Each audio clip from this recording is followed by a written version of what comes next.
What's going on, YouTube? Welcome back to Navigating Life Challenges with Joe.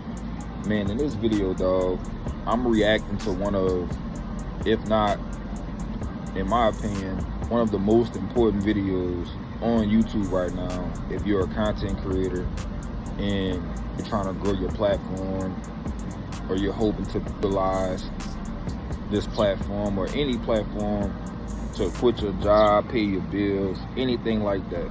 And this goes back to what I've been saying for the better part of a year now. I want y'all to take a listen to this clip, man, and we gonna react to it.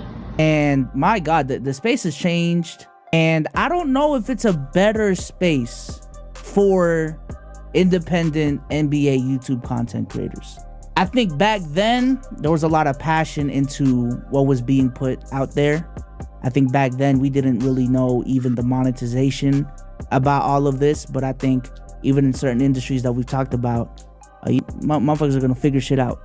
And it's not a matter of like who it is, it's just a matter of when stuff is gonna happen. And I think throughout these years, even with the evolution of AI as well over these last couple of years, I think making content now, it is just so hard as a one-man army to put out extremely high quality content that's truly original, right? Because no one, I'm sorry, bro, no one is looking for your why Hakeem Olajuwon is the greatest center of all time video in 2024, bro. Like those conversations are so exhausted now. But what you're competing with are now the Gilbert Arenases of the world, now the Shannon Sharps of the world, where they have this backing and this former following that gives them more credibility within the space because of their background, as opposed to regular Joe Schmo who's a fan of the game, just making content about basketball, making content about the NBA. You know what I'm saying? Even traditional sports writers who have been in the media business of this, like a Stephen A. Smith, I would say even has a leg up on the up-and-coming NBA content creator because of his prior experience. But even Stephen A., we can argue, is being phased out by these athlete podcasters. And I understand there's a separation between the two, but in the grand scheme of things, it really isn't. This is still one NBA YouTube space.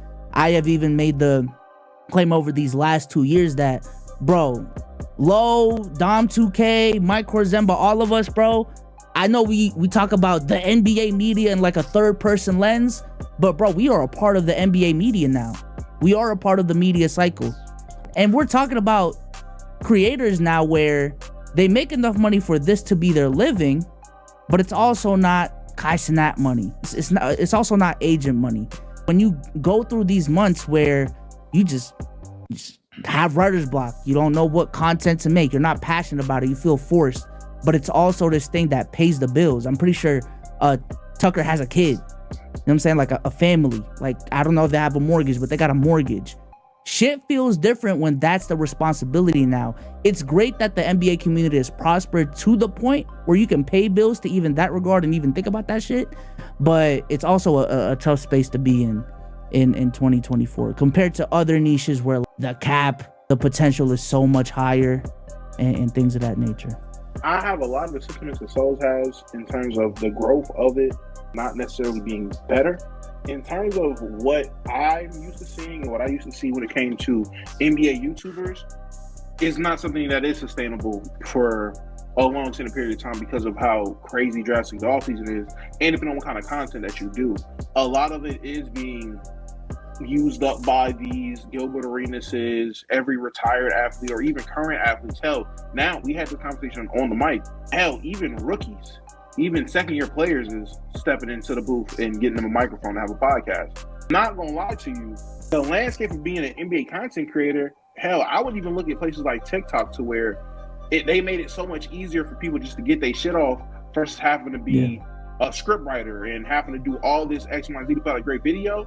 Now these guys can just pick up a camera and pull a Chill Town on a live or get their quick little 30-second video off and grow a following and doing everything else that they wanted to do on YouTube. They're doing it on there. The landscape of content creation has changed. The landscape of what everyone needs constantly changing. And even for me, like this year, we had the conversation on pod, I want to say on my channel, on the stream. At a certain point, man, how much basketball can you talk? Like it was a point to where we were doing a pod and it was strictly basketball. That's 2 times. Not Damo. Oh my God. I'm sorry. All right, man. Y'all heard what they had to say. Now, I'm looking at this on an even bigger scale. Just YouTube, like, period. Number one, I think that there's an agenda to quiet down the everyday content creator. You know what I'm saying? I think there's an agenda, or there was an agenda to not really silence us, but quiet us down. Because if too many free thinkers and free speakers are on these platforms with large followings, some of the people that y'all seen on that panel, man, they got all close to 300,000-400,000 subscribers. People that are religiously listening to their platform. It's hard to push an agenda when you have people who are free thinkers and regular people just turning on their camera talking about what they're passionate about and are not in pocket with no major conglomerate or company, you know what I'm saying, or don't have no sponsorship that they're worried about, and they're just surviving off of ad revenue. You can't control their opinions, right? Then what you do, you take a bunch of celebrities and now you got the space, not just NBA, because basketball, dog, is super saturated, dog. You got sports, period. Podcast, period, is super oversaturated. And unfortunately for the average Joe, like he said, who's just making content, you have to stay in your lane. For those of us that are content creators that have developed a following and been lucky enough to get monetized, you see what happened when you post something to your channel that's not typical content that you create on your channel. You see what happens to your subscriber count. People unsubscribe. You know what I'm saying? Usually before you do something like that, you gotta develop this crazy following. You know what I'm saying? You gotta really get your followers and get you a base core that's just gonna rock with you no matter what. But even for them, they notice that when they share something or post something that they, other than what they typically talk about or content that they typically create, they lose subscribers. People that are former athletes, celebrities, superstars, you know what I'm saying?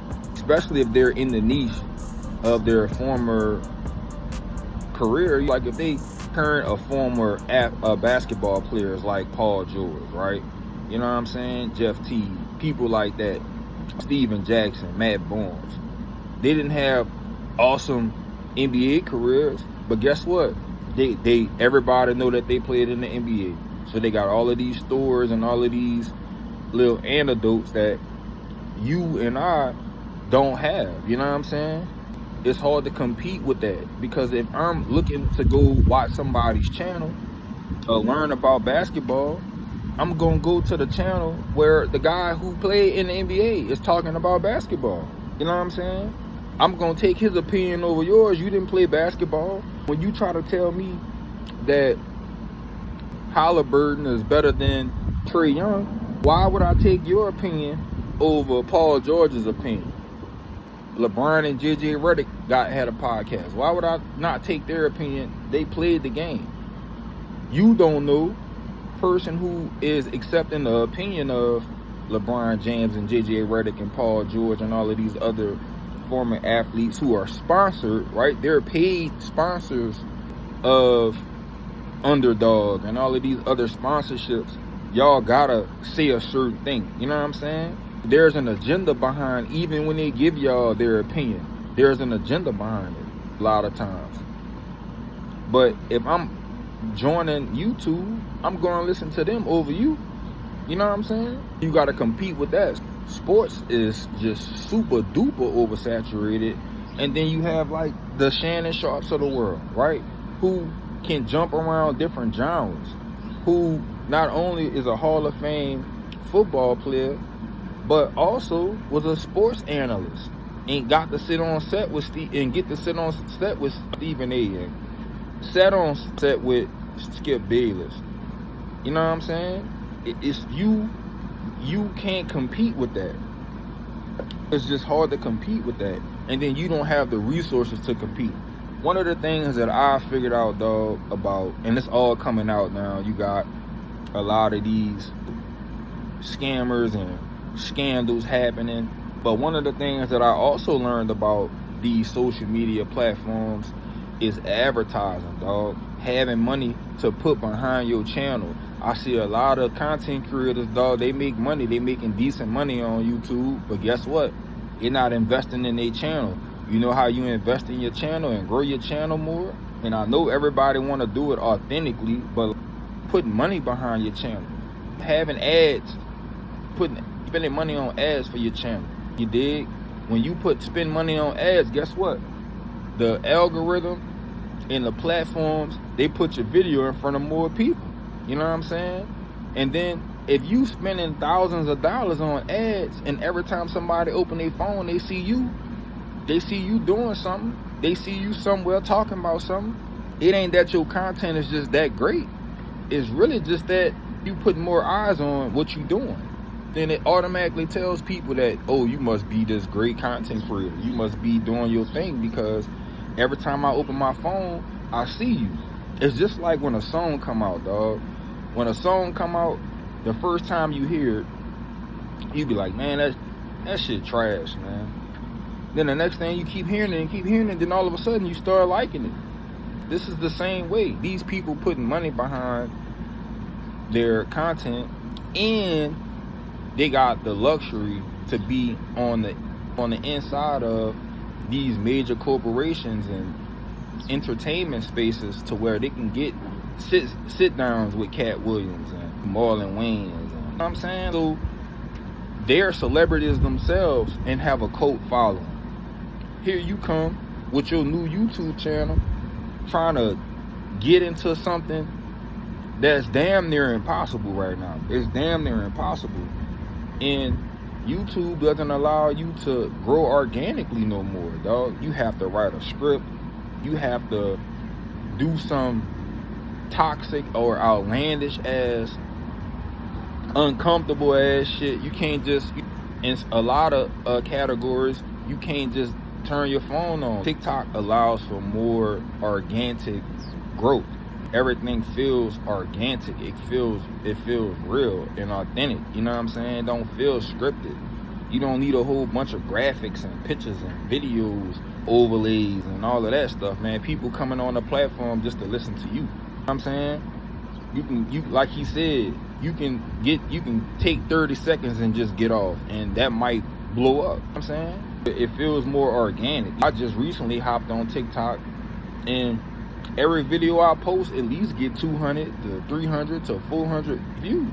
I'm getting likes every video. You know what I'm saying? Whereas I might post a reel on Facebook, it might get 21 views. And I just be trying to understand, like, how does that work? Some of these platforms, I feel like TikTok, out of all of these platforms, dog, seems to give you the most organic and authentic opportunity to grow your audience. You know what I'm saying? Everything else is super duper saturated. Instagram, super duper saturated with celebrities. And then what's so crazy is, and I feel like the only space that you could actually get in and seem like you can grow, and I'm not saying that they gatekeeping the space, you know what I'm saying, but it was the funny or comedy skits and entertainment, where you can get on, turn your phone on, do a skit or something, and get some love from doing that. But now you got the Desi's of the world and so many other people that done, I'm saying, done killed the skit game. They done took that over. What's his name? To the Max Biggs or whatever he called. They did that whole thing, you know, where he had the whole lesbian skit thing that he did. They just, the skit scene is even hard to really break into now. It seemed like certain people make it, and everybody want to go flock to what they doing, and it's hard for you to get your shit off. You know what I'm saying? But like I said, it's marketing, it's putting money behind what you're doing. you appear in front of people more. You're on people's screens more than other people. Then people automatically feel like you're the person in that niche.